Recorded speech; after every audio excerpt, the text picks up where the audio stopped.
So in the last video, I ran kind of an informal workshop with one of my viewers on how to refinish Danish teak furniture to a high standard, but the coffee table that we restored was actually just one of 3 projects that we worked on that week. And so in this video, we are going to level up and take on something a bit more challenging with this mid-century teak bar cabinet.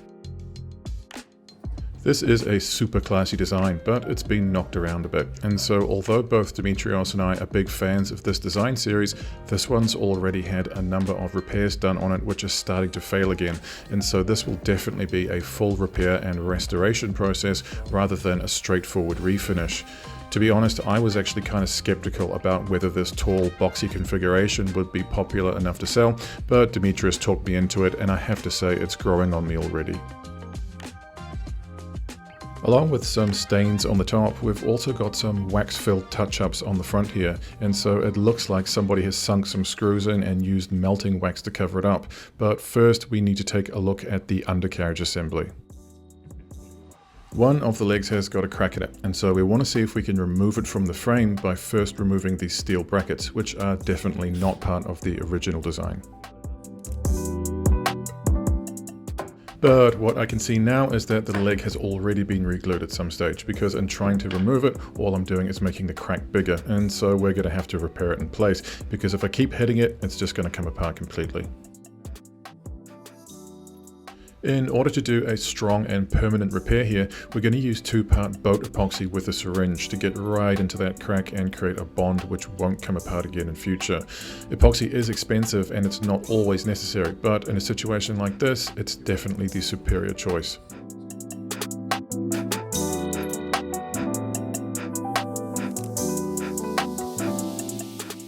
We're also going to add a little bit in here at the side joints, because a number of these repairs are also starting to come apart. Because we're using epoxy on a number of joints simultaneously here, we're going to use a tensioning belt to try and pull everything in together rather than using clamps, which can only pull in one direction.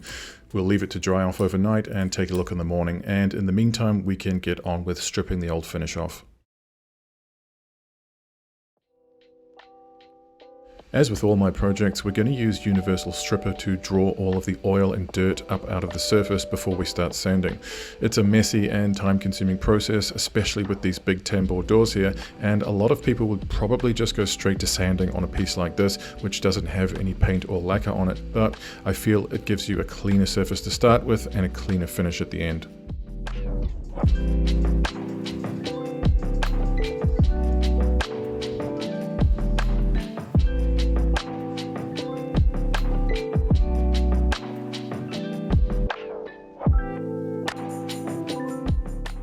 Once we have scraped the bulk of the stripping gel off, we'll give all of the surfaces a good clean with alcohol and or turpentine to neutralize the stripping agent and degrease the surface, so that by the time it's dry again, it'll be clean and ready for the next stage of the process.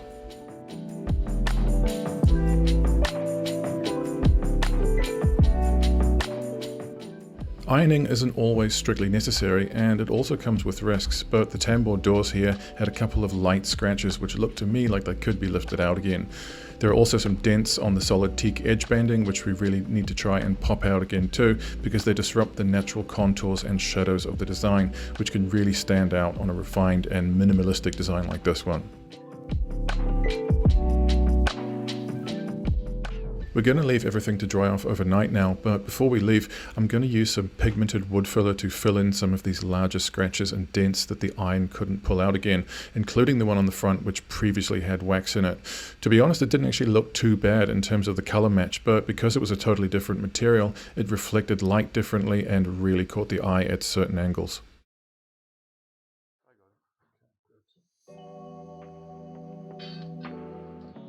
Coming in the next morning though, we are going to take a look at the undercarriage. I don't actually think the tensioning belt has really done much for that crack. The epoxy is still sticky, which means we can still put some clamps on it and hopefully press that splintered section back in really tightly. We're using a combination of a smaller G clamp with a larger grip clamp here, and as you can see, we've now got some epoxy squeezing out the top, and so everything looks good. We just have to leave it a couple of days now. In the meantime, we've got plenty of sanding to do. We're going to start on the body panels, and so I'm just giving Dimitrios a quick refresher here on how to sand veneer safely. We're going to keep the power on medium for now and be careful around the edges, because even with that solid wood edge banding, these areas are where you're most likely to sand through the veneer.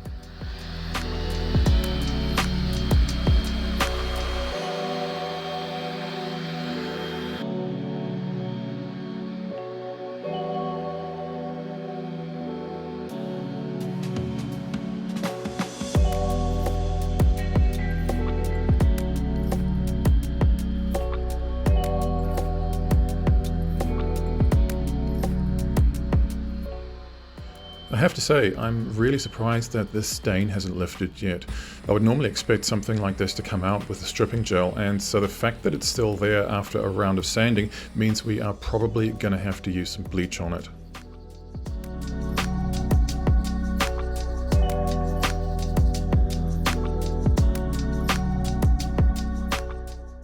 I've made up a moderately strong batch of oxalic acid here using about 300 to 400 milliliters of warm water, and I'll cover the entire top with it to avoid creating any discrepancies or unevenness. We'll leave it to dry for 3 to 4 hours, and in the meantime we can continue sanding the rest of the cabinet.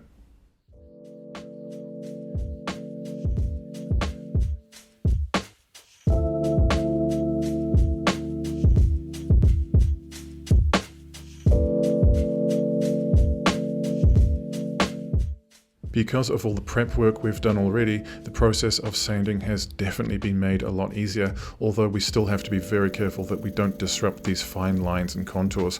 Most of the work can be done using P180 sanding tools, and although we might need to use something more aggressive in some spots, we won't be sanding higher than P180 on this project, so for the most part it's really just one round of sanding.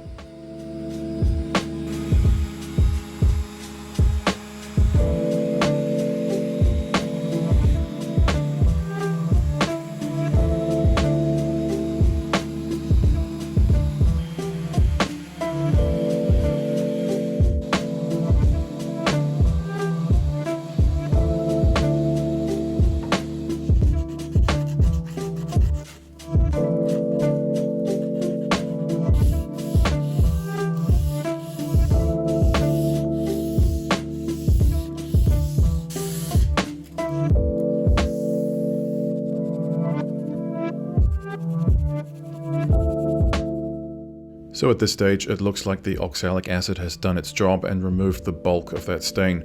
Now we just need to give the top a rinse off with some cold water to remove the dried crystals. We'll let it dry off outside for half an hour or so, but we won't be able to see how well it's worked until we give the top another quick sand to remove that top layer.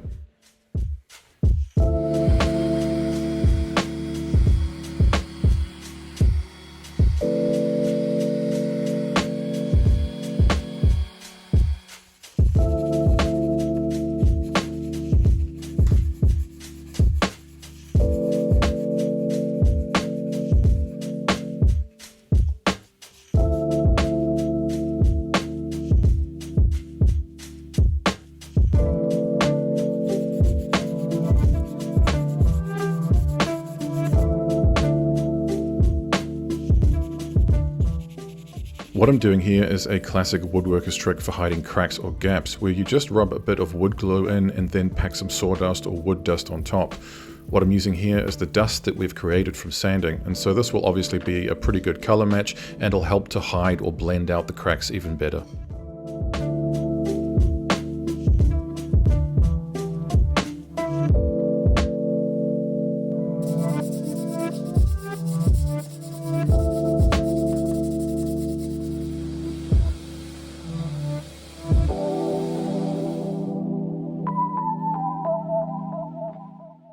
So for this project, I'm making up a fresh batch of my own custom Danish oil.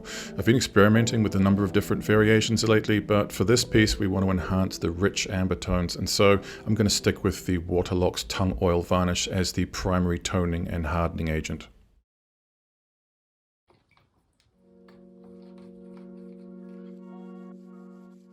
And so we now finally get to the fun part. For me, finishing or oiling is kind of like the reward for all the hard work you put in, where you finally get the payoff, although we'll be applying a total of 3 coats over the next 3 days before it's actually finished.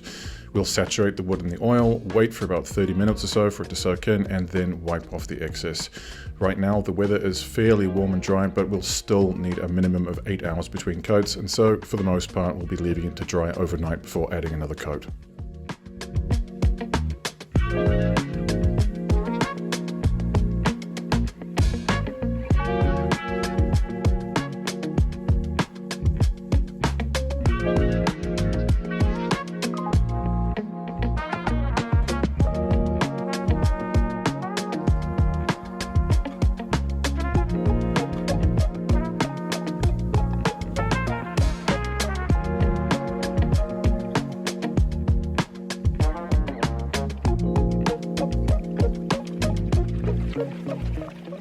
The purpose of doing it this way is that the oil penetrates into the wood, and with each consecutive treatment it gradually builds a hard and protective seal from within, which protects the wood from spills and scratches and stuff like that.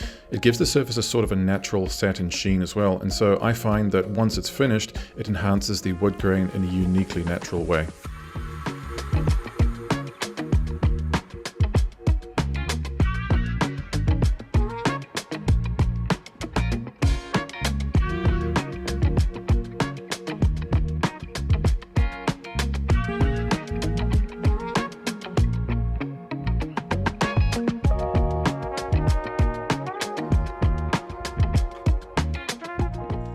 So unfortunately Dimitrios had to leave before this project was completely finished, but all that really remains at this stage is to polish the outside and do a quick cleanup of the inside. Although to be honest, the most difficult part of this entire project was actually just trying to get this damn leg assembly screwed back on. Seriously, I was here for about 30 minutes just trying to get the screws lined up with the holes, but that's pretty typical for furniture restoration. The easy bits are hard and the hard bits are easy.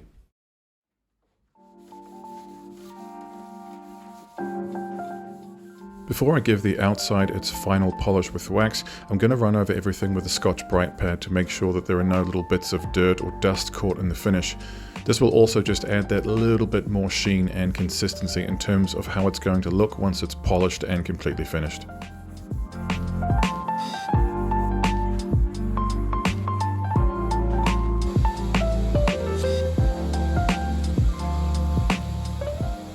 As always, I'm using Howard's Feed and Wax Orange Oil and Beeswax Polish here, and although the general rule with this stuff is to try and use as little as possible, I've always found that when working with this kind of oil-based finish, the timber will still be absorbing a lot, and so you'll have to use a bit more wax to compensate.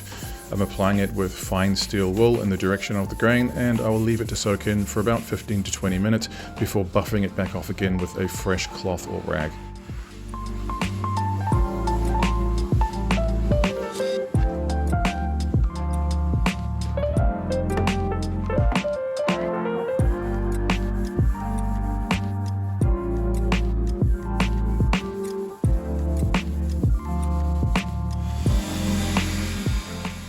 To be honest, these drawers were actually in surprisingly good condition, and although I'm happy that I don't have to replace the felt lining, I'm still going to give them a quick cleanup with the sander and some furniture oil, just to give them a fresh and tidy look to match the rest of the piece.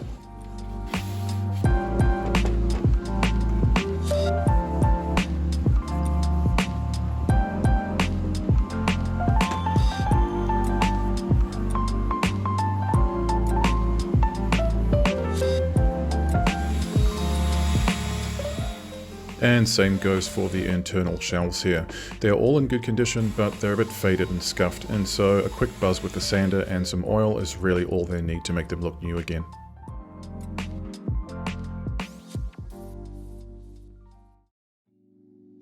All in all, this project has turned out pretty well.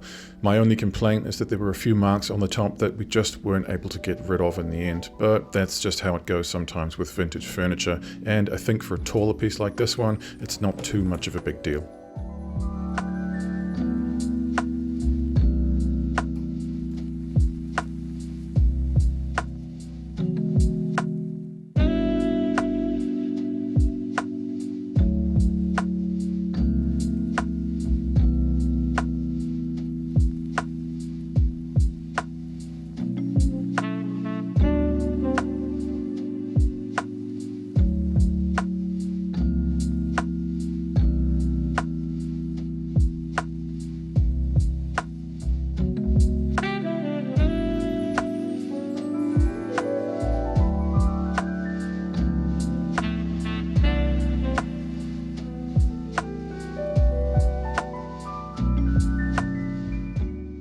If you've made it this far and you want to see more, please do like and subscribe. Until next time though, thanks for watching.